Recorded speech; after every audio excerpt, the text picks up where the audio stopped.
Un encuentro es una cosa rara y maravillosa. Es pasar la vida del uno al otro mientras pasan la vida del uno al otro. Siéntese en la banca del parque, donde todos cabemos.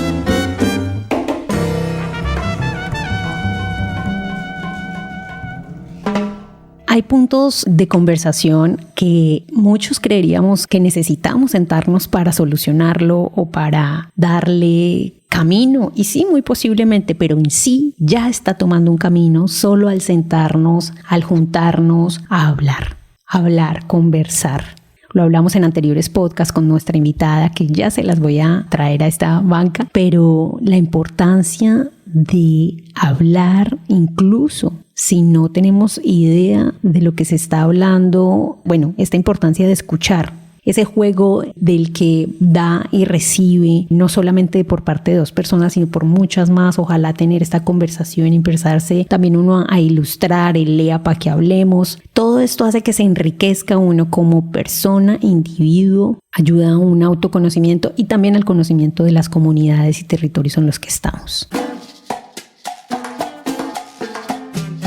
Esto y mucho más lo vamos a conversar con nuestra invitada, que ya la extrañábamos en esta banca, la queremos muchísimo. Y bueno, sin más, le doy la bienvenida a Amparo Rosa Salas, que como ustedes ya saben, ella es defensora de derechos humanos, activista social, ecologista, gestora cultural y es nuestra transformadora de sociedades. Nos ayuda a encontrar en nosotros mismos esa capacidad de transformar el espacio en donde estemos.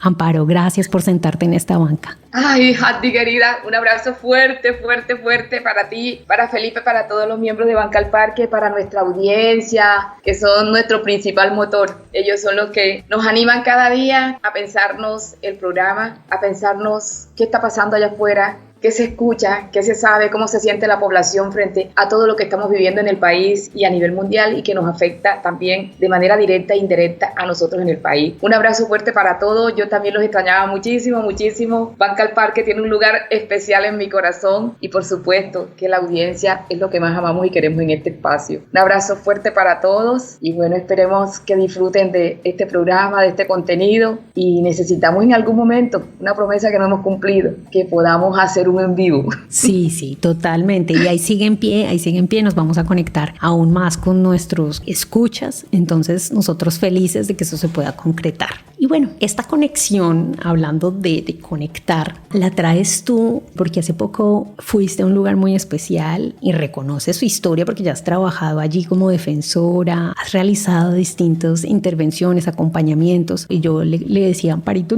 tenemos que hablar esto y contarle a todos los oyentes y las oyentes sobre esta transformación de territorio. Por muchas razones, y ustedes saben que no solamente se habla de un tema al hablar de un tema, sino es una cantidad, una configuración, una red de muchos temas que tal vez no todos se pueden hablar en un podcast, pero de allí parte para que usted genere otros pensamientos, reflexiones, conversaciones. Y hoy hablaremos sobre los territorios y la forma de restauración. ¿Y qué se requiere, no? Porque lo hablamos fuera de micrófonos, ¿no, Amparito? Que siempre entendemos que son normalmente dos partes las personas que están en los conflictos, normalmente hablando ya de territorios que han pasado por conflictos muy fuertes, y se nos olvida un ser que es el territorio, la naturaleza, animales, la fauna, la flora, y esto como al integrarlo en esta conversación de restauración, de paz, todo lo que integra y todas las necesidades que nos toca crear porque en sí mismas no están legisladas y más allá de lo que esté escrito no las entendemos como sociedad aún. Amparito, cuéntanos en dónde estuviste y por qué yo me echo esa cháchara, porque todo esto son palabras que he aprendido de lo que me has dicho fuera de micrófonos. Ay, feliz, Hatti. Yo creo que tenía uno de los momentos más felices que he tenido en mi vida y en los últimos tiempos fue visitar el Bosque de la Memoria y la Reconciliación, que espero termine en un santuario de paz y está ubicado en un municipio de Montes de María Divino, está en inmediaciones entre Ovejas y Chalán, en pleno corazón de los Montes de María. Y yo me imaginaba el bosque, divino. Pues yo iba con la ilusión de ver arbolitos pequeñitos que habían sembrado, en conversaciones así que tuvimos con los firmantes, con las viudas de la Policía Nacional, y yo las escuchaba hablar del bosque de la memoria y la emoción del bosque de la memoria. Yo quería también estar en el bosque de la memoria, porque ya yo había estado en uno en Las Palmas, en San Jacinto, que también es corazón de Montes de María, y aunque estuve en Las Palmas, ellos lo que hicieron fue que escogieron una parte de su territorio, la adoptaron y los árboles que habían allí, ellos los adoptaron, o sea, un espacio de bosque. Pero es que esto es una cosa distinta, totalmente transformadora, es un bosque con un énfasis restaurador, pero cuando tú hablas, escuchas la palabra de restauración, nosotros en Colombia, como tenemos tantos monumentos y tantos pueblos divinos, siempre estamos hablando, restauraron el municipio de las casas coloniales, las de madera, los parques, las obras de Botero, y estamos siempre hablando, restauraron en Nariño, que tenemos tantas cosas divinas a nivel de arquitectura, pero cuando tú dices restaurar la vida, ya eso es otra cosa, estamos hablando de la vida. Entonces a mí me llamó muchísimo la atención al encontrarme con una amiga, con Alcira Ruiz. Alci me dio permiso para utilizar su nombre, ella es la presidenta de la Asociación de Víctimas de la Policía Nacional, particularmente del grupo de mujeres víctimas de los policías que fueron asesinados en el municipio de Chalán, y donde se utilizó un burro para colocarle una carga de dinamita y volar el puesto de policía, y luego pues bajar y eliminar a los sobrevivientes. Es una cosa dolorosamente triste, lamentable, es un momento muy doloroso y un municipio sumamente pequeño. Yo le contaba a Heidi que Chalán es un municipio que no tenía 4.000 habitantes en ese tiempo. Eso era sumamente pequeñito, era el municipio más rural que teníamos en el país y en el Caribe colombiano, según tengo entendido, de acuerdo a las mediciones de planeación nacional. Y a mí siempre me ha tocado acompañar a Chalán, un pueblo muy lindo, muy lindo. Chalán tiene un clima frío, les cuento. No solamente frío, era un exportador de flores. Wow. O sea, era nuestro pequeño Medellín, nuestra pequeña Antioquia, la teníamos en el corazón de Montes de María, por cierto. O la sabana de Bogotá, también es un lugar de flores. De flores maravillosas, y además el Chalán tiene un significado porque es una conexión con el animal. El Chalán es el domador de los caballos, y Chalán tiene una conexión muy grande como Colosó, porque fueron poblaciones que estuvieron pobladas inicialmente por migrantes europeos, sirio-libaneses, población alemana, italiana, pero también tiene una conexión con México muy grande. La música mexicana y el cine mexicano, por alguna extraña razón, se conectaba mucho con Colosó y Chalán. Se veía mucho cine mexicano, mucha música mexicana, de todos los tipos de música mexicana, no era solamente la ranchera, no, era escuchar a María Dolores Pradera, a Otoña la Negra, o sea, era una música que iba más allá. Entonces es una cultura muy linda. Yo me acuerdo escucharla a Antonio Alegüe, mi vecino, pero que era residente en Chalán, dueño de las tabacaleras de ese entonces, el acordeón de él con esa música, con ese toque mexicano, no era el toque nuestro del vallenato, no, era cómo articulaban esos instrumentos con la música mexicana. Lindo, o sea, es una conexión maravillosa con la vida. Entonces yo te hablaba de restaurar. Cuando a mí me hablaron del bosque de la memoria, yo quise ir a Chalán, y cuando Alcira me contaba y me decía, Rosy, cuando yo me paré allí, la primera vez que fui con temor y llevaba mucho miedo, pensaba en mis hijos, porque tengo 2, entonces ella me decía, mi hijo uno es policía, tú te imaginas, yo pensaba en su papá, en los riesgos que hay actualmente y toda la cosa, pero bueno, finalmente llegué allá, y cuando yo vi, mi imaginario de Chalán cambió, vi ese pueblo tan bonito, la gente tan querida, y yo me pensaba, porque ella es una mujer católica, practicante, comprometida, y ella me decía, yo pensaba, el pueblo no es responsable de mi tragedia, el territorio no es responsable de mi tragedia, allí ya empieza a haber un principio de reconciliación,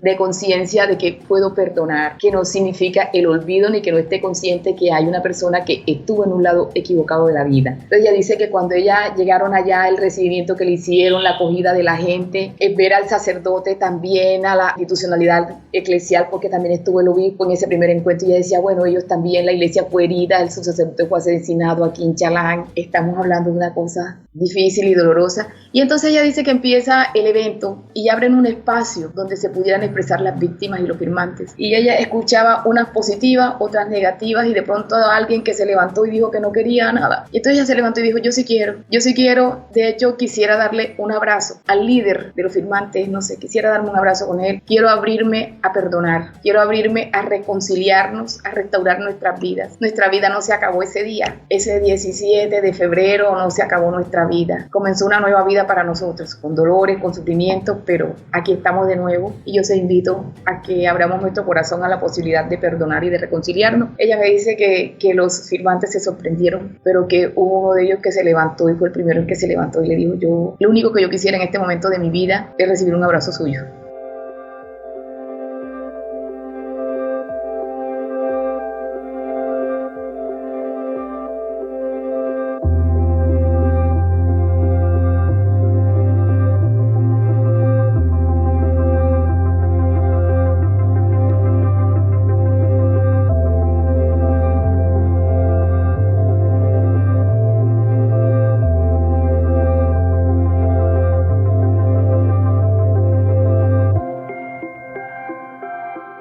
Me contaba ella, y ahora tuve la oportunidad de sentarme con él en esta visita al Bosque de la Memoria y escucharlo decir: para mí mi vida cambió en ese momento, mi vida, yo me estremecí, escuchar a una persona que, bueno, nosotros luchábamos por una causa y creíamos que esa era una causa justa, pero cuando ya tú sales de esto y encuentras un espacio como este, el burro empieza a ser significativo también, era un animal con vida. Totalmente.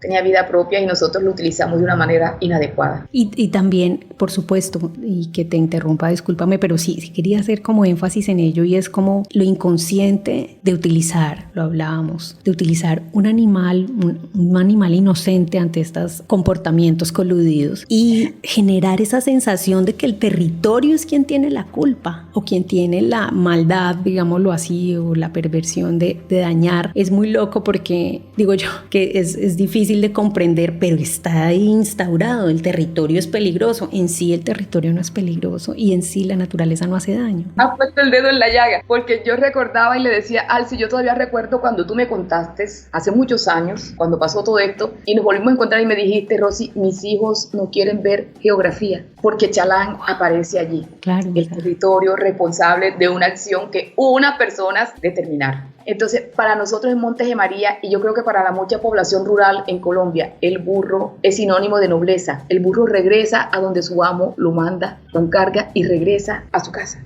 a donde su dueño. El burro es sinónimo del barril con la carga de agua que nos genera vida a nosotros, del tabaco, del maíz, del obrero también, de la yuca, del café, del de trabajador, todo, de la vida, del transporte, porque en nuestros territorios las vías de transporte son malísimas. Sí, totalmente. Nuestras vías, un invierno las deja intransitables y un verano ya quedaron vueltas nada. Entonces el burro es el animalito que nos saca de allí. Entonces ahí hay una cosa terrible. Pero bueno, vamos al tema central, que es el Bosque de la Memoria, porque pero sí está bien importante, Amparito, porque mira como para algunas cosas sí lo tenemos en ese inconsciente de el territorio es el responsable, el culpable, bueno, como le esté asumiendo cada persona, normalmente es así, pero en el momento, ese momento de paz, de bueno, arreglemos estas partes, como se nos olvida un poco el territorio también, que es un lugar que ha sido también víctima en este proceso, en este entendimiento, en este tránsito. ¿Qué es lo bonito vamos a hablar de la justicia especial para la paz? ¿Qué es lo bonito de hablar de justicia restaurativa?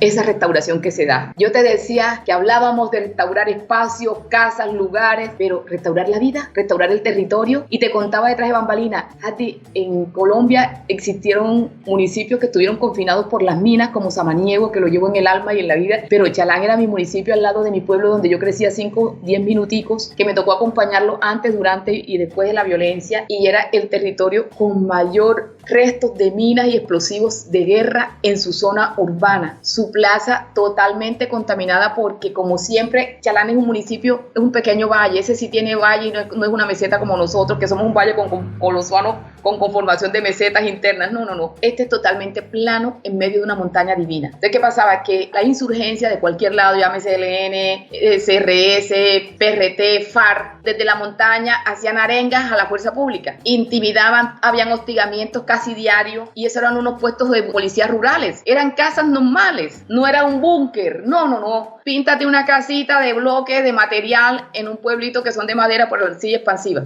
Entonces, lo único que había de material era el puestecito de policía rural. Así que te lo puedes imaginar que es una vivienda normal con techo de zinc, normal. Entonces, ese hostigamiento permanente de la insurgencia era constante, y cuando las balas sonaban en Chalán, los colosanos temblábamos. Se vienen para acá, ya que las casas son de madera. Era una cosa terrible. Entonces, ¿qué pasaba? Que el avión fantasma, el famoso avión fantasma, para hablar de todas las afectaciones sobre el territorio, pasaba regando explosivos en contra de la insurgencia. Y todo eso quedaba regado en las calles de Chalán, en la plaza de Chalán, en la zona rural de Chalán. Las FARC, su primera incursión en Montes de María, su primera masacre la cometen en El Cielo por allá en el año 91-92, una veredita chiquitica de Chalán. Pero también las primeras minas que sembraron en el territorio montemariano las sembraron en Chalán. Ahí mismo en la veredita del Cielo. Ahí murieron 2 personas que nunca pudimos identificar. Yo soy voluntaria en la campaña colombiana contra minas hace más de 20 años, casi que desde que se fundó. Y cuando llegamos, nunca pudimos encontrar el subregistro, solo había el testimonio de la gente. Aquí hubo 2 víctimas de minas, pero a ellas los amenazaron y le dijeron que no podían pedir apoyo de nadie,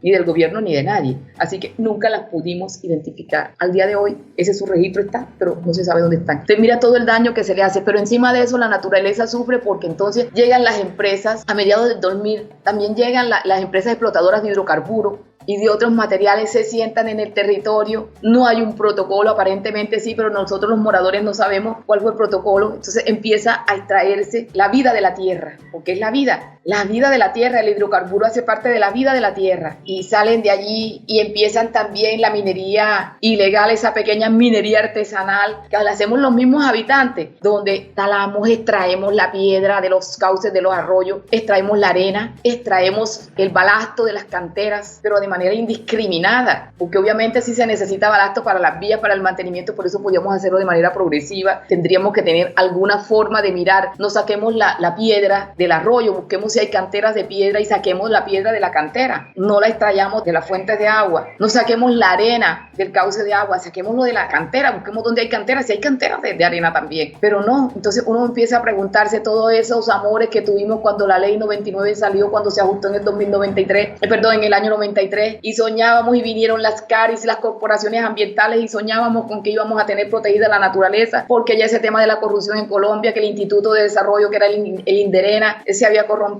la politiquería, pero llegamos a un punto entonces, la institucionalidad se corrompe y no cuida del medio ambiente, la comunidad no encuentra formas de ganarse la vida porque somos un departamento rural, unos municipios donde no hay empresas, y entonces conseguimos los permisos para gestionar y sacar la arena de los cauces de agua para talar. Y cuando tú escuchas, como te contaba, en una mesa de turismo para la construcción de la marca del turismo ético para el país, y que se cogió Chalán entre esas 5 zonas que se recogieron, o sea, esas 12 regiones, algo así, que se hicieron desde el Ministerio de Desarrollo Económico. Y uno mira eso y de pronto un firmante te dice, en el tiempo de la violencia el bosque estaba protegido. Y entonces uno se queda así como sorprendido y dice, ¿cómo así que en el tiempo de la violencia? Y dice, no, porque en el tiempo el humano no entraba al bosque. Entonces la flora y la fauna no estaba amenazada. Firmamos la paz y ahora tenemos el bosque talado, las especies nativas de fauna amenazadas porque las tenemos en peligro de extinción. Entonces obviamente nosotros los humanos hacemos mucho daño al medio ambiente. Entonces es muy simbólico que estas mismas personas estén trabajando temas de conservación, como te contaba. Ellos tienen proyectos ambientalistas, están trabajando la paz desde el cuidado del medio ambiente, están trabajando en temas restauradores, como por ejemplo cómo ellos logran incidir para que el campesino de Chalán y de Montes de María no utilice los químicos, esos fertilizantes químicos o esos nutrientes químicos que ellos dicen realmente eso no nutre la tierra, o ese controlador de plagas, ese fungicida químico que encima te enseñaron a utilizar, los recipientes te servían para reciclar o para llenar agua, almacenar agua. Te estás tomando un agua que está contaminada. Entonces ellos están trabajando todo ese tema de cómo vamos sacando eso, y más nos metemos con el tema de biológico, de crear una cultura, de esa biocultura, como hablábamos detrás de bambalinas, cómo nosotros aprendemos a hacer todo eso fertilizante con lo mismo que produce la tierra, como si sabemos que el tabaco es un controlador de plagas, que el ajo es un controlador de plagas, que hay unos frijoles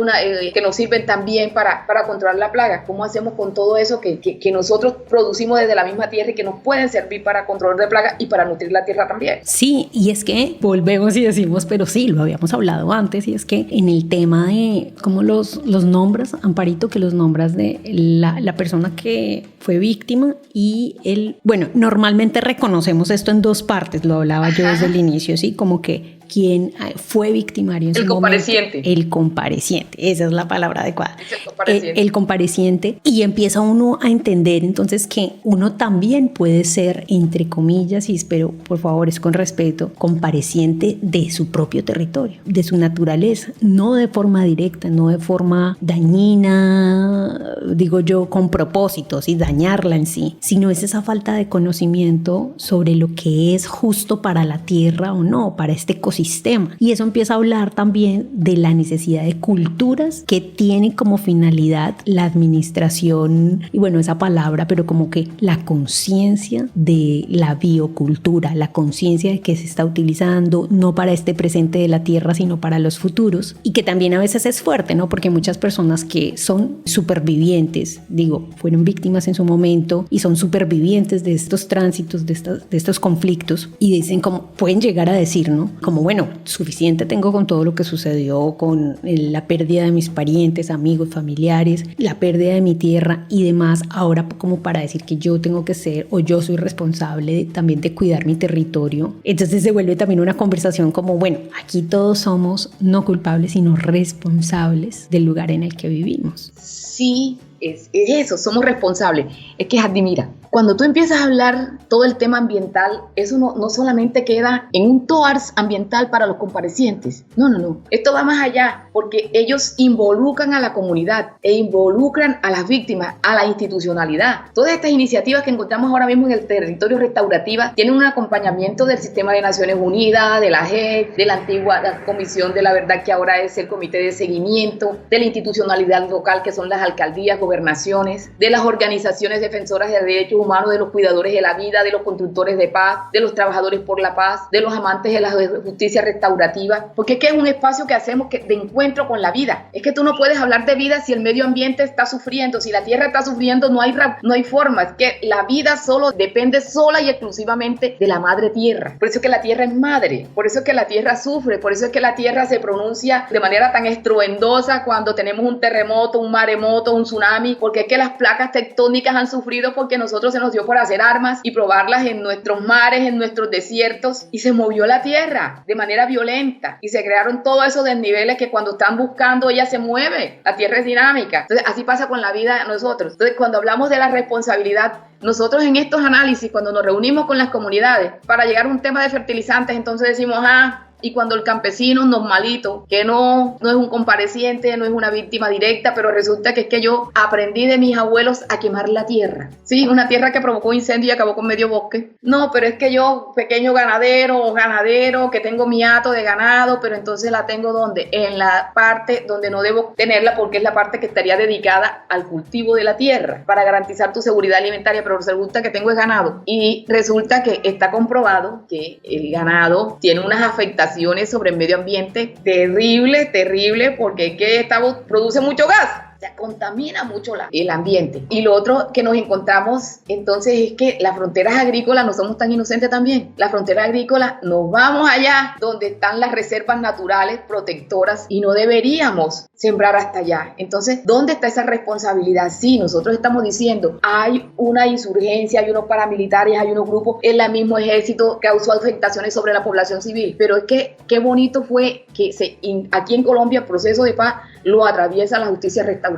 Y qué bonito es que esa restauración, por ejemplo, yo escuchaba hace unos 10 días y te contaba que estuve en un espacio de la JEP precisamente, donde el Ministerio del Medio Ambiente hacía una presentación y decía, nosotros no solamente tenemos para los territorios una oferta amplia de lo normal que hace el Ministerio para la protección de las reservas de la sociedad civil, para las reservas naturales, los parques nacionales, los santuarios de flora y fauna, no, sino que también tenemos una línea que es para los TOARS ambientales, donde nosotros también queremos que la naturaleza sea resarcida, donde el hombre enmiende los daños que hizo sobre el ambiente. Entonces vamos a hablar, y allí es donde encontramos eso, que no solamente nos reconciliamos los los seres humanos, el victimario con su víctima en su momento, sino donde pensamos que sobre la tierra hubo unas afectaciones, y por eso nosotros tenemos en Colombia una política de paz que se llama restauración de territorios afectados, reconstrucción de territorios afectados por la violencia, que lo hemos malentendido. Todos pensamos que son obras civiles sobre la tierra. No, es cierto que el territorio tiene que desde allí para que la población viva, pero el primero que tiene, y uno de los puntos sensibles de esos 8 puntos era precisamente eso. Uno de los puntos era el ordenamiento territorial para que nosotros aprendiéramos a manejar el territorio. ¿Qué tenemos que destinar para una cosa? ¿Qué se puede hacer en esta? ¿Qué se puede hacer? ¿Cuál es el uso real de la tierra? Porque es la única manera de que tú puedas conservar la vida. O sea, nosotros no podemos hablar de vida si no cuidamos la tierra, si no protegemos la tierra.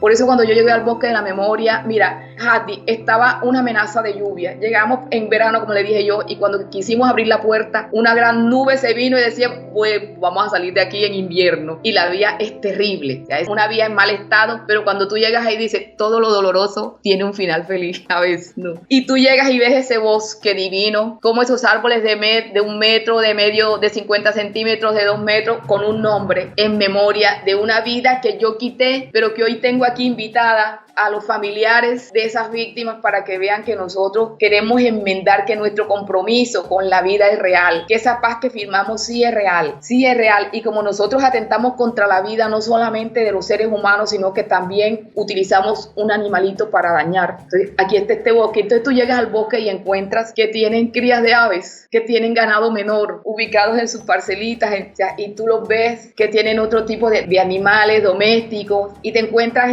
eso rodeado de vida, que encuentras que hay frutales. Yo le preguntaba a uno de ellos, yo puedo llevar un limón, un naranjo que tengo en mi terracita, que yo la digo que es la terracita de la reconciliación y el perdón, la de la paz, y me dice, claro, no solamente son los maderables, no, tráetelo. Entonces le digo, yo quiero ir a sembrar en nombre de José Luis, yo sé que ya sembraron un macondo, que es una conexión que tengo con la vida también, porque yo soy amante del macondo. En nuestro territorio el macondo es un árbol muy conocido porque tiene muchos usos que están relacionados con toda la gente del territorio. La tolúa es un macondo, nuestras casas están construidas de madera. Donde llega el mar y el río en nuestro territorio montemariano se utilizan las barcazas de esa hechas de madera, y entonces las bongas, que se les llama, ¿de dónde nace? De la bonga, porque acá hay una variedad que es bonga, porque es un árbol de macondo, que es una ceiba, que se crece en su parte del tallo. Entonces ellos hacen botes de madera con remos, y algunos le instalan en un motor y lo convierten tipo Johnson, y con eso salen a pescar. Entonces mira la conexión tan bonita. Entonces hay que cuidar. Una de las especies que estaba en vía de extinción era el macondo, entonces se está sembrando macondo en el territorio montemariano. Yo te contaba el otro día, no sé si hablamos de eso en algunas de nuestros podcasts, que habíamos recibido en el espacio Construcción de Paz una donación que era a Sembrando Paz, una de las organizaciones que lideraba el proceso del espacio, y eran 2 reservas, Morrocoy 1 y 2, y precisamente era una empresa que hizo una donación al territorio porque había causado unas afectaciones al territorio. Entonces mira, cuando llegamos a ese Bosque de la Memoria y tú encuentras todo eso, ver a Alcira sentada buscando los familiares de sus amigas, de sus compañeras, y cuando llegó a la placa de su esposo, aquí está mi esposo y qué lindo, y el árbol se creció, mira, y el árbol está tan grande que la pitica, el cordón con que amarraban la placa con el nombre de él, se hizo parte del árbol, ya no se ve. Entonces está la plaquita incrustada en el corazón del árbol, y yo buscaba el de José Luis, que es el padre que fue asesinado en Chalán, y dónde está, y no lo encontraba. Resulta que hubo un verano muy fuerte y les tocó trasplantar algunos para protegerlos, para salvarlos. Entonces al padre lo habían colocado momentáneamente. Tú no te imaginas, cuando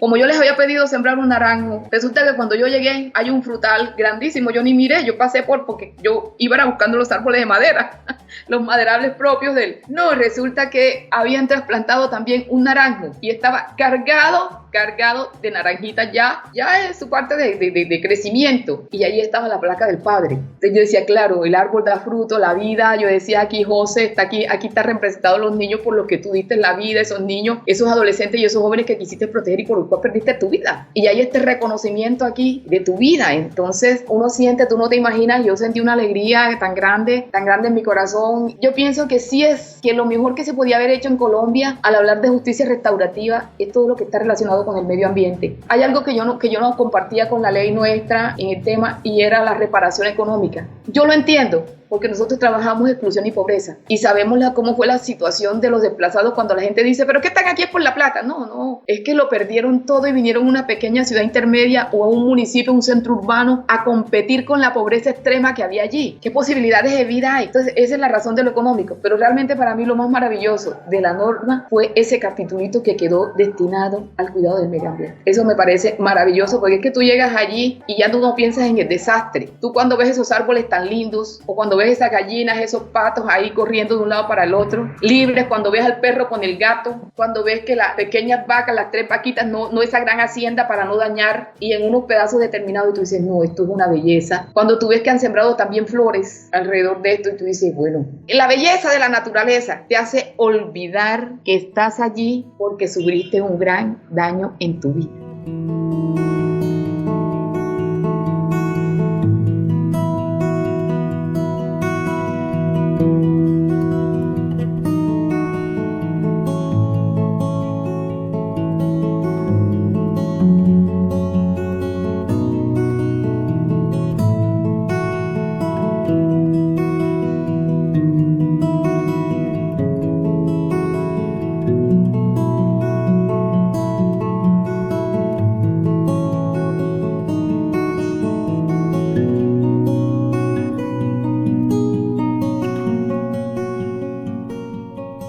Y yo creo, Amparito, que no es el tema específicamente de olvidar, sino de recordar con un sentido y un sentido distinto. En este caso, pues, que eso que sucedió reconstruyó incluso cosas que no están fundamentadas en nuestra sociedad. Porque en ningún lado, y no nos tenemos que mentir, pues, pero en ningún lado a ti te dicen que de verdad la naturaleza, el territorio es un ser que hay más que cuidar, es que es parte de la vida. Y esto podría sonar como lo poético y lo romántico, pero es real. Estamos hablando del problema de agua o de sequía que hay en muchos países en Latinoamérica, el tema de las zonas de carga de agua que distribuye a capitales, a ciudades principales, bueno. Pero ¿por qué está sucediendo esto? ¿Qué razones? Y empieza a hablar lo que estamos hablando de la administración respecto al territorio, pero ¿por qué administración si esto no es no es una bolsa de dinero, no es una bolsa de objetos, no es una bolsa en sí, es un ser cambiante que crece, voluble por supuesto y que también puede morir? Entonces sí, definitiva, y más que el tema de decir se acabó, es que puede también renacer, es una lógica totalmente distinta y que sí lo pone también a uno a pensar. Cuando empieza a ser participativo y empieza a relacionarse de estas maneras, también uno empieza a ver que algunas industrias que llegan a los territorios empiezan a hacer una guerra, y no porque precisamente estén lanzando bombas, disparos, pero porque no es contra nosotros, pero sí contra otro ser vivo que es la naturaleza. Entonces invasión, lo que estabas hablando de la minería ilegal, de la ganadería y el sentido de pertenencia por ese otro ser que es indefenso, nos empieza a dar otra sensibilidad, Amparito, y yo creo que de esta conversación lo entiendo cada vez mejor, el tema de la reparación, y solo nos sirve o nos aporta muchísimo más una reparación conjunta. ¿Por qué no? Porque siempre va a quedar faltando ese pedacito, la tierra nos lo va a reclamar, o sea, no encuentro otro sentido, pero también lo pongo y lo dejo claro, es algo que se está construyendo, o sea, eso no está escrito, no se ha llevado en ningún gobierno, ni aquí en Colombia ni en otras partes. Si de pronto estoy equivocada, por favor corrígeme, Amparito, pero hasta este momento no tengo ese entendimiento que eso esté en la legislación, que eso esté instaurado, y ahorita las propuestas son llevarlo un poco a eso, como empezar a cambiarnos la mente, la forma de actuación. ¿Qué opinas sobre estos cambios? ¿Tú crees que son posibles sobre esta revolución biocultural, como le decíamos, para llevarlo a lo biopolítico? Y yo voy a hablar de biodios. Voy a hablar de una propuesta aquí que se me sonaba. Mira, nos faltó una cosa, porque es una palabrita tan chiquitica, la volvimos cursi, el amor.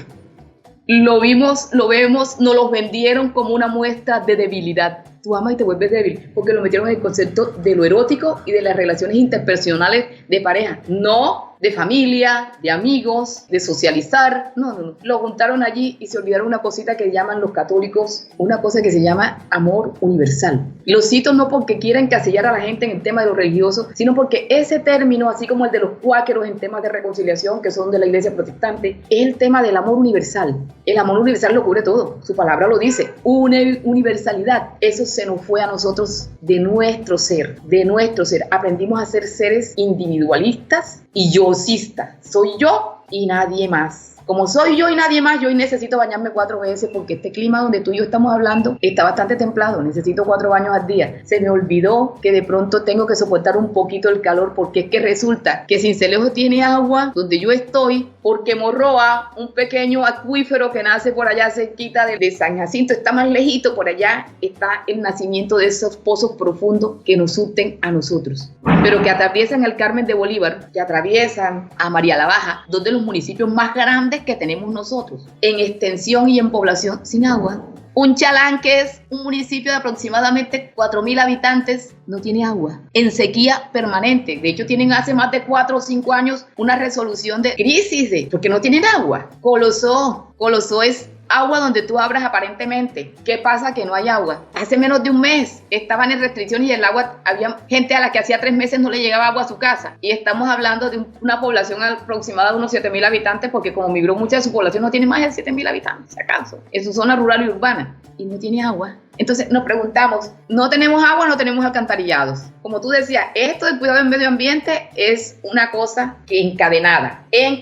Protejo las fuentes acuíferas, produzco agua dependiendo del tipo de árboles que tenga, porque hay árboles que llaman el agua como el macondo. Todas las ceibas que pertenecen a la familia del macondo generan agua. Entonces llaman el agua, como decimos aquí en el territorio. Si yo no cuido el agua, nosotros no vamos a tener para sobrevivir, ni nuestros animales tampoco. Pero resulta que los residuos, ¿a dónde van a parar cuando nosotros tenemos un municipio, por ejemplo, como Tolubío, San Antonio de Palmito, municipios como estos, y San Onofre? Una parte a San Onofre lo atraviesa un brazo del canal del dique, pero a estos otros y a San Onofre tienen una parte costera. Sobre todo San Antonio de Palmito y San Onofre tienen mar ahí al ladito. ¿Y dónde va la industria hotelera que no tiene alcantarillado? Adivina dónde van las aguas residuales, las aguas negras, al mar. Al mar, sí, ríos y mares totalmente. Y donde son ríos, al río. Tú vas a la Mojana, nuestra querida Mojana, nuestra sufrida que ahora mismo está inundada, aparte de la inversión tan grande que se le hizo. Entonces por eso, cuidado cuando cuidas la vida, cuando cuidas el mar,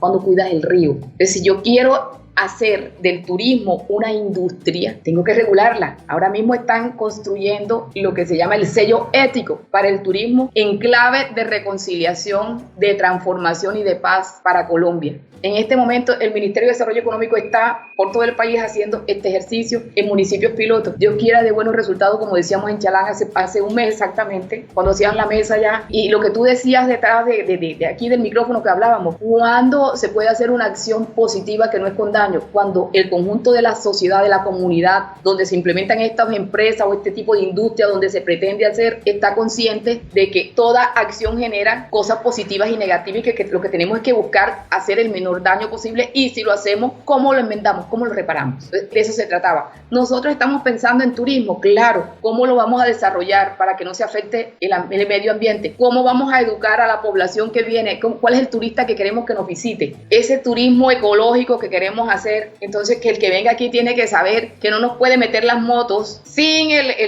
con de alto cilindraje y empezar a sonarlas solo para que ver a los primates llorar, verlos desesperados de una rama en otra, o ver cómo las aves salen de sus nidos a pleno sol huyendo porque el ruido, o le vamos a poner un picó como estamos haciendo una mesa de billar, donde vamos a echar los residuos, esos contaminantes, la bolsa plástica que traemos, la de los mecatos, el licopor, la botella, todo ese tema, que el vidrio que dejamos allá, porque la botella hace menos daño, no, es que la botella con el sol inclemente de nosotros se prende y nos genera un incendio. Es que si vas allá tú no puedes hacer una fogata, tienes que ir a los puntos donde nosotros tenemos destinado, se venden las comidas, puedes hacer una fogata toca aquí. Literalmente es comprometerse y no necesariamente con un territorio, con tal ciudad, tal pueblo, tal vereda, sino con la naturaleza en sí. Y yo también lo creo así. Y también siento que hay y lo traigo a colación, y es que Jaime Garzón justamente decía como que las sociedades nos decíamos como no hay líderes. Oigan, no hay líderes, aquí no hay nadie. O sea, porque estamos buscando todo el tiempo a quién seguir. Y esto me lleva a lo que tú comentabas también, Amparito, y es que sí, claro, en Chalán ya se han llevado propuestas, pero ya la gente empezó a tener iniciativas propias. Ya empezó a hablarse y decirse, bueno, yo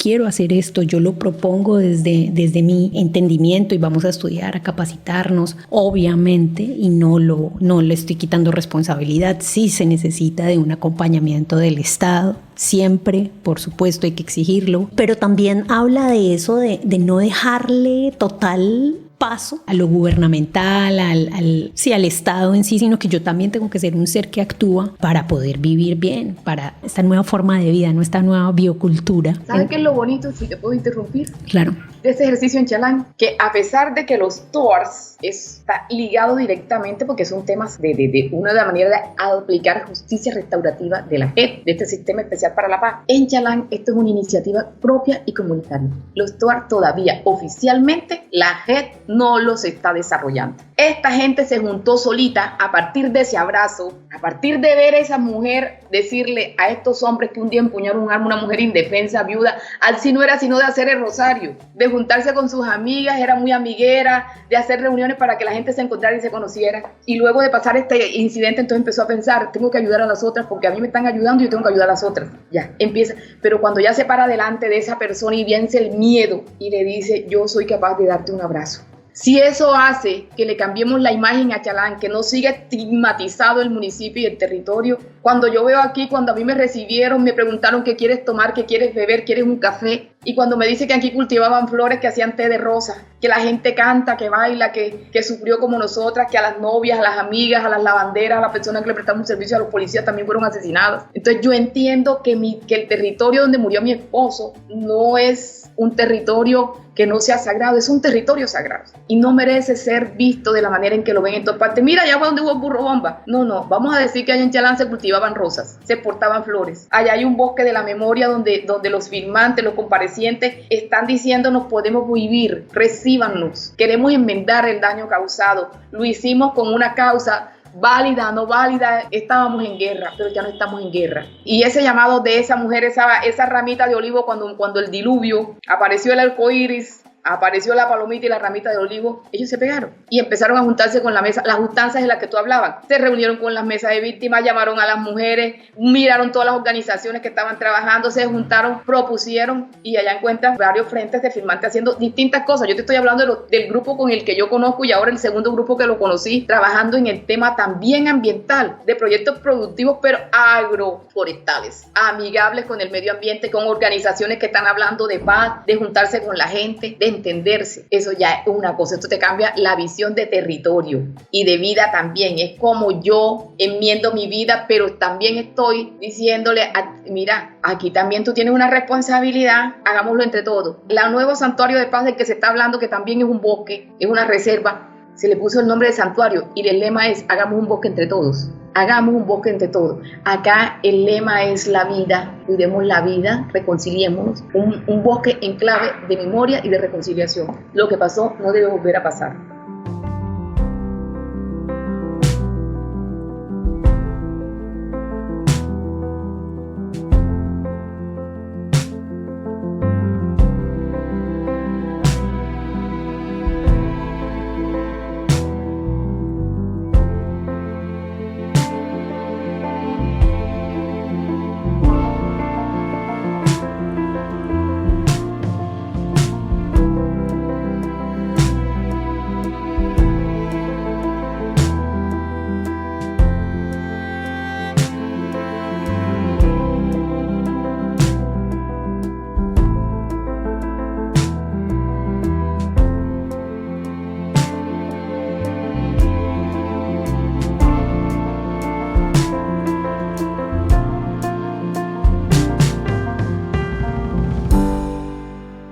pero no le estamos diciendo en el papel. Y lo que tú decías en cuanto, no es la alcaldía que vino, no, fuimos nosotros, pero si tú vas ahora y tú ves a toda la institucionalidad que tienes ahí, es toda la que la norma dice que deba estar. O sea, ese TOAR cumple con todos los requerimientos de un TOAR implementado por la JEP, solo que no lo adelantó la JEP. Ellos gracias. se adelantaron, es espontáneo. Y así te vas a encontrar que, por ejemplo, en Montes de María, que hace poco cuando hacíamos un evento con la JEP, empezaron a expresar cantidad de gente, no, en mi municipio también, estamos haciendo esto, estamos haciendo lo otro. Y dije, no, pero mira. Y de pronto me enteré, hay una cosa que pasó en un municipio cercano, que es Toluviejo, la desaparición de unos jóvenes. Nos enteramos hace poco porque de allá del evento donde estábamos en Carmen, nosotros nos fuimos por Bosque de la Memoria, Annette Pierce, puedo mencionarla aquí, ella es una de las victimólogas del país, creo que es la promotora de todo el tema de victimología y de justicia restauradora aquí en Colombia, Annette Pierce. Y estuvimos con ella en el bosque y salió otra compañera y dice, no, a mí me invitaron pero a Toluviejo, es que allá el coronel Borja, ex coronel creo que es él, de la policía y que tuvo a cargo la desaparición de los muchachos. Y yo le dije, claro, él venía, yo me encontré con él en un espacio en Barranquilla, ese señor venía tocando la puerta de la institucionalidad y en un momento dijo, bueno, si me toca solo, yo me voy a hablar con la gente y lo hacemos solo.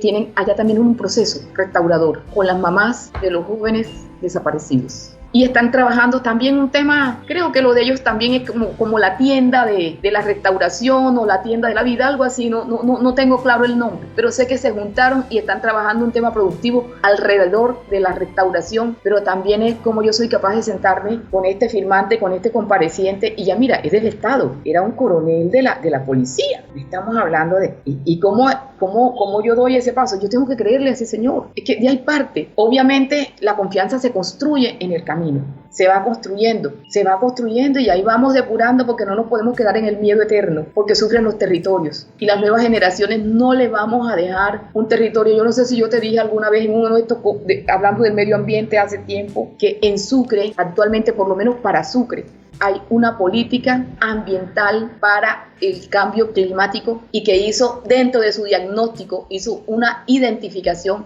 de la proyección de reserva de agua que tenemos. Y adivina, la política se implementó el año pasado en diciembre y solo tenemos reserva de agua hasta 30 años más. Solo tenemos agua hasta 29 años porque ya pasó el año pasado. O sea, solo tenemos posibilidad de dejarle agua solo hasta 30 años, 28 años más a nuestras futuras generaciones, a mis sobrinos. ¿Es tan responsable? No, es que sí, las empresas, pero si yo estoy diciendo no estamos tan industrializados. ¿Qué pasa? Sí. ¿Qué pasa? Entonces te encuentras que la tala ha sido indiscriminada. Yo que te decía, la minería ilegal ha sido una cosa terrible. Lo que pasa es que nos pensamos en términos de minería ilegal cuando nos dicen, son las explotaciones de la caliza que se hacen en Toluviejo, de cales y calizas, todo el tema de la piedra. No. Es la que yo hago, que me voy al cauce del agua. El mal manejo de canteras, es eso. Mal manejo de canteras de balasto, para la provisión de balasto para el mejoramiento de vías, las que son de tierra.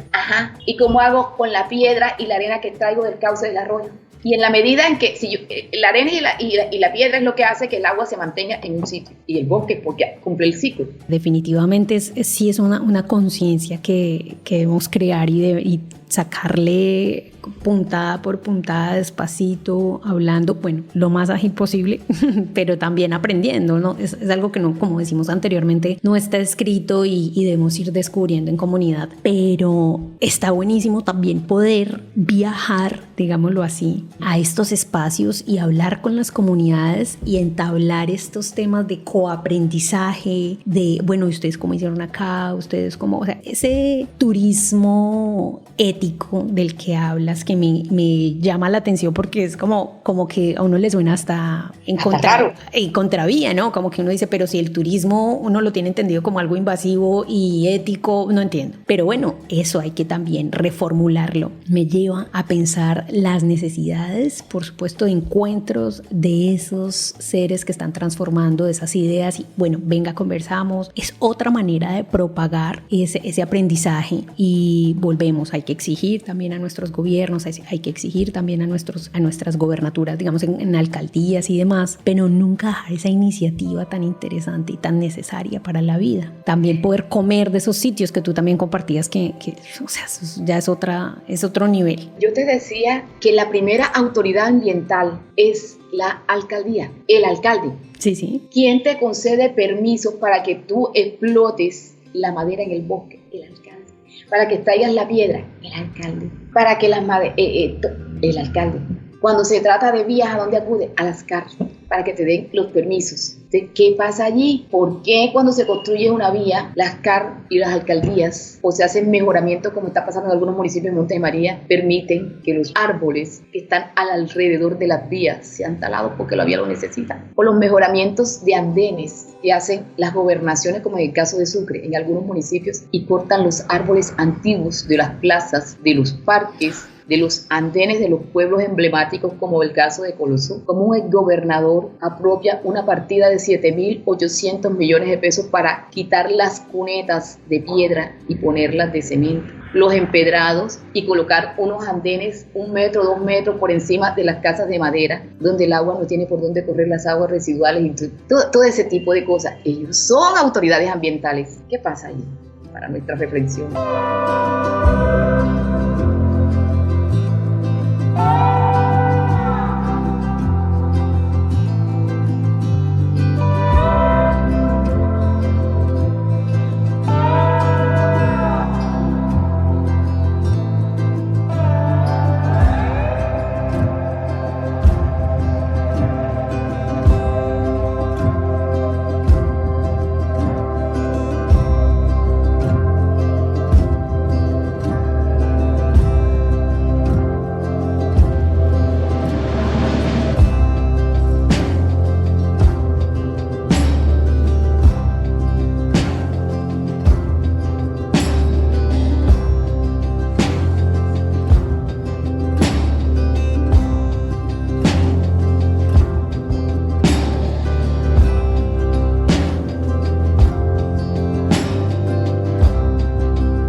Banca del Parque Radio. Así es, Amparito, y seguiremos hablando de este tema. No se nos puede quedar por fuera. Quiero que nos cuentes, por favor, Amparito, cuál es la tarea del día de hoy. Ay, Dios mío. Aparte de ser felices, yo los invito a que hablemos un poco de restauración, que conozcamos qué es una restauración, y en clave de reconciliación aprendamos a hablar de justicia restaurativa, para que dejemos de estigmatizarnos los unos a los otros y entendamos que tenemos que cuidar la casa común. Como dice el Papa Francisco, hay que cuidar la casa común, y como dicen nuestras comunidades indígenas, hay que cuidar la Pachamama, la tierra, la madre tierra, el centro de la vida. Esa es mi tarea. Cuidemos la Pachamama, esa es. Ay, muchas gracias, Amparito, por sentarte con nosotros, por llevarnos de viaje a Chalán, por mostrarnos ese bosque. Espero que después de este podcast, tanto colombianos como personas de otras partes del mundo se den oportunidad de disfrutar de este turismo ético y replantearlo para también llevarlo a sus propias comunidades, que junto con el ecoturismo nos dan opciones para poder cuidar la vida, como tú lo decías. Es necesario, debemos exigirlo como habitantes de nuestros territorios, y también como conocedores o conscientes de ese otro ser que también puede morir como cualquiera de nosotros. Así es, querida. Gracias por sentarte en esta banca, Amparito. Gracias a ti, un abrazo para todos. Muchas gracias a ustedes, así es, que nos escuchan desde cualquier parte del mundo. Les enviamos un saludo gigante. Recuerden que aquí los pensamos, los tenemos en cuenta a todos y a todas. Ustedes nos pueden escuchar en vivo, 24/7, con música, programas, radioteatro, radionovelas, programas de interés también, y mucha información del pueblo, porque aquí en Banca del Parque Radio, donde todos cabemos, estamos para ustedes. Recuerden que en la edición y producción, Felipe Riveros Prieto y yo, Jacdi López, una voz Banca del Parque Radio. Chao.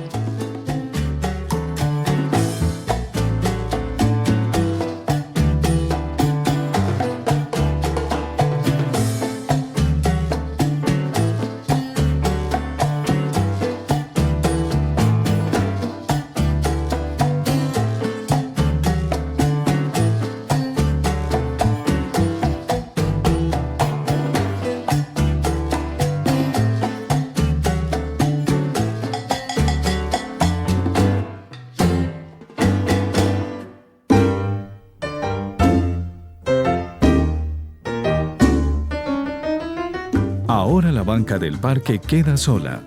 Los esperamos para un nuevo encuentro y seguir pasando la vida del uno al otro.